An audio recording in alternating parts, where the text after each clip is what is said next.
సిద్దిపేట జిల్లా కొమరవెల్లి మల్లికార్జున స్వామి ఆలయంలో శ్రీకృష్ణాష్టమి వేడుకలు ఘనంగా నిర్వహించారు. స్థానిక యాదవ పూజారుల ఆధ్వర్యంలో అంగరంగ వైభవంగా కార్యక్రమం జరిగింది. ముందుగా స్వామివారికి ఆలయ ఒగ్గు పూజారుల సంప్రదాయం ప్రకారం పట్టు వస్త్రాలు సమర్పించారు.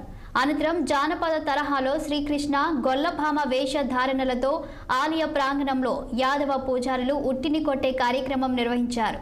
ఆలయ అర్చకులు స్వామివారి ఉత్సవ విగ్రహాలకు పూజలు నిర్వహించారు. అనంతరం ఆలయ పురవీధుల్లో స్వామివారి ఉత్సవ విగ్రహాల ఊరేగింపు నిర్వహించారు.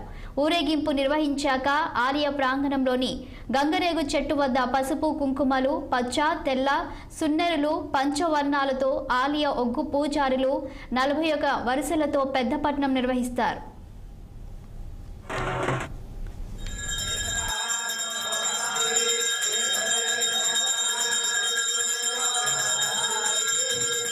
తెలంగాణ రాష్ట్రంలో ప్రముఖ పుణ్యక్షేత్రాలు ఒకటైన మల్లికార్జున స్వామి క్షేత్రం.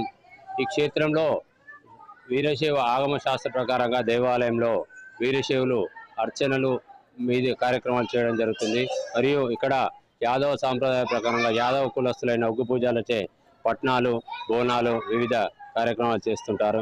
ఈ దేవాలయంలో 2 సార్లు పెద్దపట్నం వేయడం జరుగుతుంది. ఒకటి దేవాలయం తరఫున మహాశివరాత్రి రోజు పెద్దపట్నం వేయడం, లింగోద్భవ కాలం తర్వాత పెద్దపట్నం వేయడం. అదే గోకులాష్టమి శ్రీకృష్ణ జన్మాష్టమి కృష్ణుని జన్మదిన సందర్భంగా స్వామివారి దేవాలయంలో స్వామివారి మల్లికార్జున స్వామి, మేడలమ్మ, కేతమ్మల ఉత్సవ విగ్రహాలు ఊరేగింపుగా చేసి పురవీధుల గుండా తిరిగి అనంతరం దేవాలయంకి వచ్చిన పెద్దపట్నం కార్యక్రమం. కొమరవెల్లి మల్లికార్జున స్వామి దేవస్థానం సన్నిధిలో కొమరవెల్లి ఆస్థాన ఒగ్గు పూజారులము మరియు స్వామివారి ఇక్కడ ప్రతి సంవత్సరం ఆనవాయితీగా శ్రీకృష్ణ జన్మాష్టమి సందర్భంగా ఇక్కడ స్వామివారికి పెద్దపట్నము వేయడం జరుగుతుంది. ఈ కొమరవెల్లి దేవస్థానం స్థానిక ఒగ్గు పూజారులచే దాదాపు 300 మంది ఒగ్గు పూజారులము ఈ కార్యక్రమంలో ఈ కార్యక్రమంలో పాల్గొంటాము. ఫస్ట్ స్వామివారికి అంటే ఉట్టి అనగా పాలు, పెరుగు, నెయ్యి అనగా పంచామృతాలు తోటి ఉట్టి కట్టి స్వామివారికి నైవేద్యంగా ఉట్టి కొట్టడం జరుగుతుంది.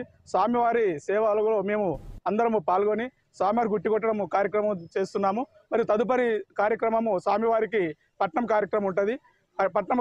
ఈ కార్యక్రమం అనగా ఫస్ట్ మేము స్వామివారికి గంగా ఉత్కం తీసుకొస్తాము, గంగా పోతాము.